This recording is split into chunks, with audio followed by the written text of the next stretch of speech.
My name is Jocelyn Adams, and I never imagined my own parents could betray me so deeply.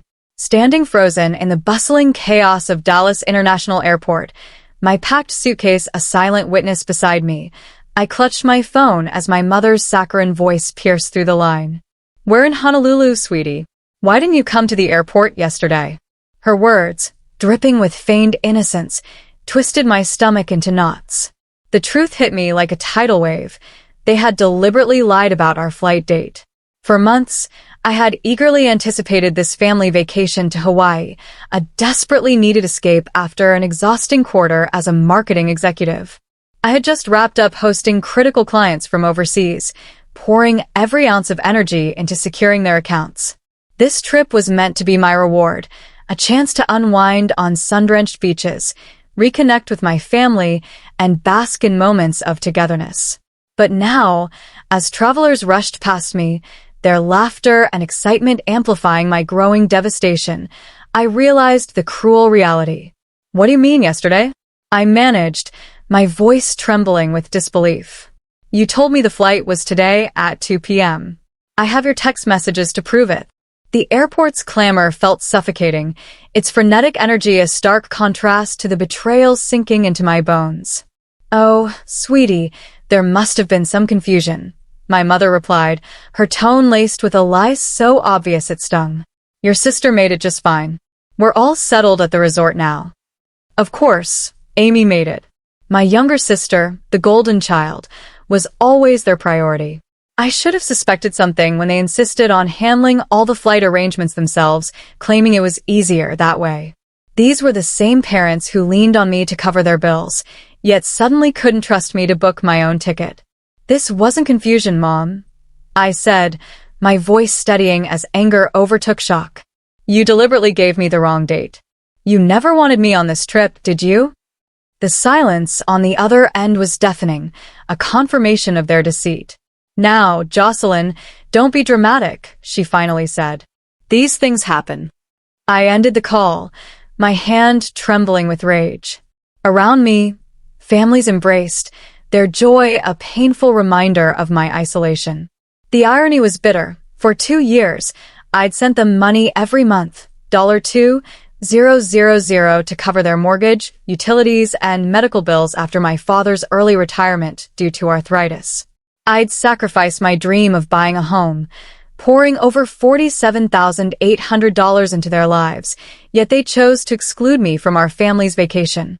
Tears welled in my eyes as I stared at my useless suitcase, but a burning anger eclipsed my sadness. This wasn't just about a missed trip, it was about years of manipulation and favoritism. Growing up, everything revolved around Amy, her dance recitals, her perfect grades, her radiant smile. I learned to live in her shadow, constantly striving to earn my parents' love. After college, I threw myself into my marketing career, working grueling hours to become the youngest executive at my firm, managing major accounts and a team of 15. Meanwhile, Amy chased an acting career, funded by our parents' dwindling retirement savings. When those savings ran dry, I stepped in without hesitation, covering their expenses while Amy lived rent-free, chasing auditions that never panned out. 2 months ago, when they proposed a family trip to Hawaii, I was overjoyed. Finally, a chance to bond, to share lazy beach days and sunset dinners. They insisted on using Dad's airline miles to handle the arrangements. "Don't worry about a thing," they said. "Focus on your big client meeting." Like a fool, I trusted them, even transferring extra funds to cover resort costs, envisioning moments of laughter and connection. Instead, I stood alone in an airport, my heart shattered. My phone buzzed with a new message, a photo from Amy, showing her and our parents on a Hawaiian beach, cocktails in hand, with the caption, "Family vacation begins. Missing you, sis. Wish you could have made it." The rage that surged through me was unlike anything I'd ever felt. Scrolling through their text messages, the deception became undeniable. The flight's at 2 p.m. on the 15th, my mom had written, but Amy's Instagram story revealed their boarding passes from the 14th. They hadn't made a mistake. They'd orchestrated this betrayal with precision. When my father called, his stern voice scolded me like a child. Jocelyn, your mother's upset by your attitude. It was an honest mistake with the dates. You're a grown woman. You should understand. I laughed, a hollow sound. An honest mistake? Then why did Amy know the correct date? Why did you insist on booking everything? Why have you been lying for weeks? Listen here, he began, but I cut him off. No, Dad, you listen. I sent you $3,000 last week for this trip. Was that a mistake too? Or did you take my money knowing you'd leave me behind? His silence spoke volumes. Jocelyn, he said softly, shifting tactics, you know we're on a fixed income. We needed that money. You're doing so well. You understand sacrifices for family, don't you? My hands shook so violently, I could barely hold the phone. Sacrifices? I've given up my savings, my dreams of a house, everything to support you and Mom. And this is how you repay me. Don't be selfish, he snapped. Your sister needed this vacation. She's been under so much stress with her acting career. I couldn't hold back. Her acting career? You mean the hobby you funded with my money while she lives rent-free? The auditions that go nowhere while I work 60-hour weeks to support you all? His shout cut through. That's enough. I won't stand for this disrespect. You've changed, Jocelyn. Money's made you cruel. In that moment, something inside me shifted. The hurt hardened into resolve. You're right, Dad. I have changed, and things are about to change even more. I hung up and opened my banking app. The bank of Jocelyn was closed. Permanently. Driving home, my mind was a storm of anger and clarity. That night, I compiled everything, screenshots of texts, bank transfers, a spreadsheet detailing the $47,800 I'd given them. The total made me sick, but it also fueled my determination. This wasn't just about a missed vacation. It was about reclaiming my life from their manipulation. Standing in that airport, I made a decision that would change everything. No more sacrifices for a family that saw me as nothing more than a financial lifeline, and the cost of my parents' so-called love was a staggering $47,800, and that was just the beginning. Standing in the wreckage of their betrayal at Dallas International Airport, I had already uncovered their deliberate lie about our family vacation to Honolulu. They had given me the wrong flight date, ensuring I'd miss the trip, while they enjoyed my money on a Hawaiian beach. But the revelations didn't stop there. The next morning, I walked into my bank with a steely resolve, closing the joint account I'd used to funnel thousands to them each month. Then, I called my company's HR department to remove my parents as beneficiaries from my life insurance policy. With each decisive step, I felt a weight lifting, as if invisible chains were finally breaking, freeing me from years of manipulation. That's when the onslaught began. My phone lit up with messages, each one a calculated jab at my heart. First came my mother's guilt-laden texts. I can't sleep knowing you're upset with us, Jocelyn. This is tearing our family apart. How could you be so heartless? Then Amy, my sister, the eternal golden child, chimed in. Oh my God, you're being so dramatic. It was just a miscommunication. Mom's crying every day because of you. But it was my father's message that revealed their true colors. We raised you better than this. After everything we've done for you, this is how you repay us? Your mother needs her medication refilled this week. Don't you dare abandon your responsibilities to this family. I stared at my phone, stunned by their audacity. My responsibilities? What about their responsibility to treat me with the basic respect owed to a daughter, not a personal ATM? Instead of responding, I channeled my anger into clarity. I drafted a firm, unyielding email. Dear Mom, Dad, and Amy, I've done a lot of thinking since the Hawaii incident. It wasn't a miscommunication. It was a deliberate choice to exclude me while using my money. This pattern of manipulation ends now. Effective immediately, I am cutting off all financial support. The money I provided was a choice, not an obligation. You'll need to find another way to cover your expenses. Do not contact me about money again. I need time and space to reevaluate our relationship. Thank you, Jocelyn. I hit send, my heart pounding but resolute. Within minutes, my phone erupted with calls and texts. My mother left sobbing voicemails, claiming they'd lose their house without my help. Amy sent venomous messages, branding me selfish and heartless. My father's texts grew increasingly threatening, warning of consequences if I didn't come to my senses. I blocked them all, one by one, their voices fading into silence. That evening, alone in my apartment, doubt tried to creep in. Years of conditioning had taught me to prioritize their needs, to believe I was selfish for setting boundaries.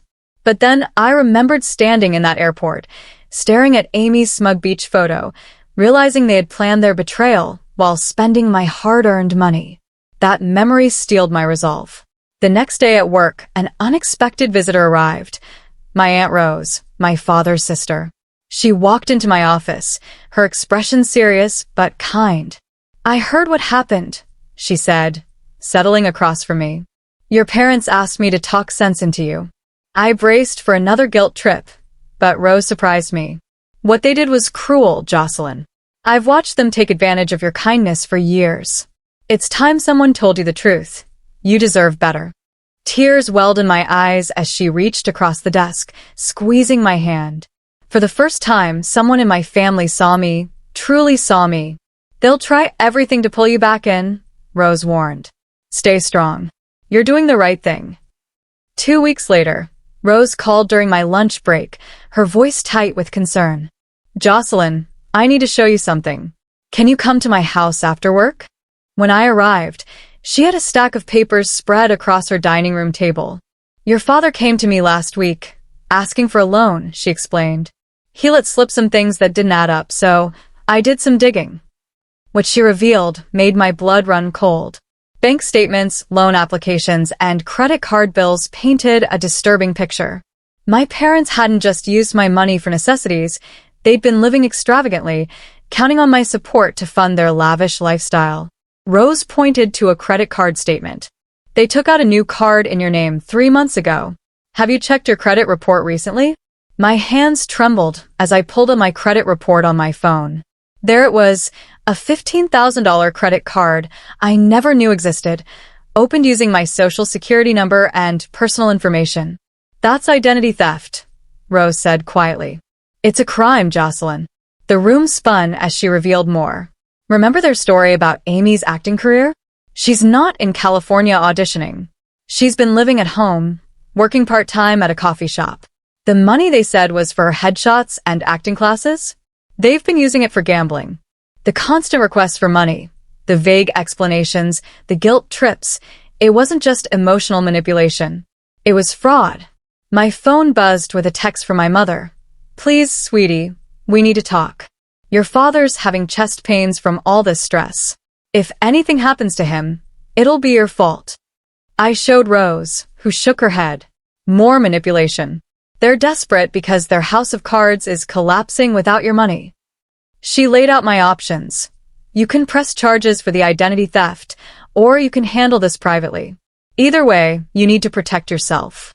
I thought of the years I'd sacrificed, my savings, my dream of a home, vacations I never took, all to support a family that saw me as a means to an end. The chest pains, the tears, the guilt trips, it was all part of their game. "I want to confront them one last time," I said. "Face to face with you there." Rose nodded. "I'll set it up. But first, we need to gather evidence and freeze your credit." "They've shown you who they are, Jocelyn." "Believe them." That night, I lay awake, reflecting on the dreams I'd deferred, the cozy house I wanted to buy, the trips I never took, the savings I could have built. They hadn't just stolen my money. They'd stolen years of my life.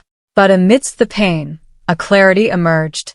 For the first time, the fog of manipulation was lifting, replaced by a steel-like resolve. They wanted to play games? Fine. But this time, I'd set the rules. The confrontation was scheduled for Saturday at Rose's house. I spent the morning with a lawyer, exploring my legal options for the identity theft. I compiled a folder of evidence, credit card statements, bank transfers, text messages, and my detailed spreadsheet of the $47,800 I'd given them.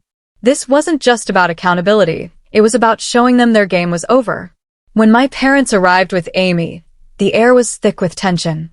Amy looked nothing like the carefree girl in her Hawaii photos. Her face was drawn, guilt etched into her features. They filed into Rose's living room like chastised children summoned to the principal's office. "Thank you for coming," I began, my voice steady despite the storm of emotions inside me. "I've discovered some things we need to discuss." I opened the folder, laying out the evidence piece by piece, the credit card in my name, the gambling expenses, the lies about Amy's acting career. My mother's eyes darted away, my father's face hardened, and Amy shifted uncomfortably. "This isn't just about the Hawaii trip," I continued. "It's about years of manipulation, lies, and now identity theft. You used my money to fund a lifestyle you couldn't afford, and when I dared to set boundaries, you tried to guilt me back into line. That ends today." My father started to interrupt, but I held up a hand. "I'm not finished. I've frozen my credit and closed the accounts you had access to. I'm consulting a lawyer about the identity theft. You have two choices: take responsibility and make this right, or face the consequences of your actions." The room was silent, their faces a mix of shock and defiance. For the first time, I saw them not as my family, but as people who had chosen to exploit me. "I wanted to believe you loved me," I said, my voice softening but resolute. "But love doesn't look like this. I'm done being your bank. I'm done being invisible." As I left Rose's house that day, a weight lifted from my shoulders. The road ahead wouldn't be easy. Legal battles loomed, and the emotional scars would take time to heal. But for the first time in years, I felt free. Free to reclaim my life, my dreams, and my worth. They had stolen so much, but they couldn't take my resolve. This was my new beginning, and I was ready to write the next chapter on my own terms. And the confrontation at my Aunt Rose's house marked the end of a painful chapter and the beginning of my liberation. As I faced my parents and sister, Amy, in that tense living room, I laid bare the depth of their betrayal. "Jocelyn, please," my mother interrupted, tears streaming down her face before I could finish. "You need to know." I cut her off, my voice firm and unwavering. "No, Mom." "I'm talking now." I pulled out the credit card statements, spreading them across the table like a prosecutor presenting evidence. "Would anyone like to explain this?" The color drained from my father's face, his usual bluster replaced by a stunned silence. Amy looked confused, her brow furrowing, but my mother jumped in, her voice frantic. "It was an emergency, Jocelyn. We were going to tell you." I laid out more documents: bank statements, loan applications, credit card bills. An emergency? Like the gambling debts? Or the maxed out credit cards? Or maybe Amy's supposed acting career? Amy's head snapped up, her eyes wide. "What do you mean, fake?" I turned to her, my voice steady, but laced with years of hurt. "You really don't know? They've been telling me you're in California, chasing your acting dreams, headshots, classes, rent. That's where my money supposedly went." Amy's gaze shifted to our parents, her shock palpable. "I've been working at Starbucks. They told me you refused to help with my college tuition." The room erupted in chaos. Amy's tears flowed freely, my mother stammered half-hearted explanations, and my father stood, his face red with anger. "Enough," he shouted. "We did what we had to do. You don't understand." "Oh, I understand perfectly," I countered, pulling out my final piece of evidence, the $15,000 credit card opened in my name without my knowledge. "You committed identity theft. That's a federal crime. I have two choices: press charges or handle this privately. Your decision." My mother collapsed into theatrical sobs, gasping. "You wouldn't. We're your parents." Rose, sitting quietly until now, interjected sharply. "Parents don't steal from their children. They don't lie, manipulate, or commit fraud." Just then, my father clutched his chest, staggering dramatically. "My heart," he gasped. "Call an ambulance." For a fleeting moment, I almost believed him. Years of guilt had conditioned me to react to their crises. But then I caught my mother's expression, not panic, but calculation. This was their final gambit, a desperate attempt to regain control. "No," I said firmly, my voice cutting through the chaos. No more manipulation. Here's what's going to happen. You'll sign a repayment agreement for every penny you stole. You'll close that fraudulent credit card, and you'll leave me alone. If you refuse, I looked directly at my father, his heart attack conveniently forgotten. I'll press charges, and you can explain yourselves to a judge. The silence that followed was heavy, a deafening admission of their defeat. My father nodded, his shoulders slumping. My mother stared at the floor, her tears drying as quickly as they'd appeared. Amy, her face a mix of guilt and realization, looked at me as if seeing me for the first time. As they signed the repayment agreement my lawyer had prepared, I felt no triumph, only a hollow sadness for the family I'd once believed in. In the weeks that followed, my parents' carefully constructed facade crumbled. Without my financial support, they were forced to sell their oversized house and downsize to a modest apartment. The repayment agreement ensured most of their retirement income went toward repaying the $47,800 they'd taken from me, not out of remorse but necessity. It wasn't revenge, it was justice. Amy moved in with Rose temporarily, grappling with the truth about our parents' lies. One evening, she called, her voice small and uncertain. I had no idea what they were doing, Jocelyn, she said. All these years, they've been playing us against each other. I'm so sorry. Her apology carried weight, a fragile bridge toward healing, but it couldn't erase the years of damage. Still, it was a start. My parents made one last attempt to manipulate me, showing up unannounced at my office, causing a scene in the lobby. We'll lose everything, my mother wailed, her voice echoing through the glass-walled reception area. After all we've sacrificed for you. Surrounded by concerned colleagues, I stood my ground. You lost me, I said calmly, my voice steady despite the chaos. That's the only thing that matters, and it was your choice.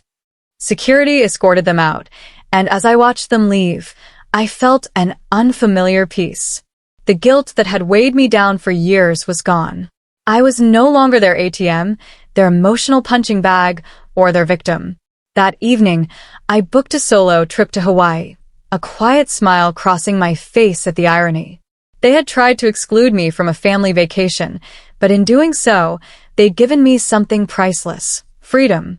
3 months later, I stood on a beach in Maui, the sunset painting the sky in vibrant oranges and pinks. The warm salt air filled my lungs, and the absence of guilt-tripping messages on my phone felt like a gift. This wasn't the family vacation I'd once dreamed of, but it was exactly what I needed. A moment to reclaim myself. My phone buzzed with a text from Rose. They're finally moving out of the house this weekend. Amy's enrolled in community college and asking about having coffee with you when you're back.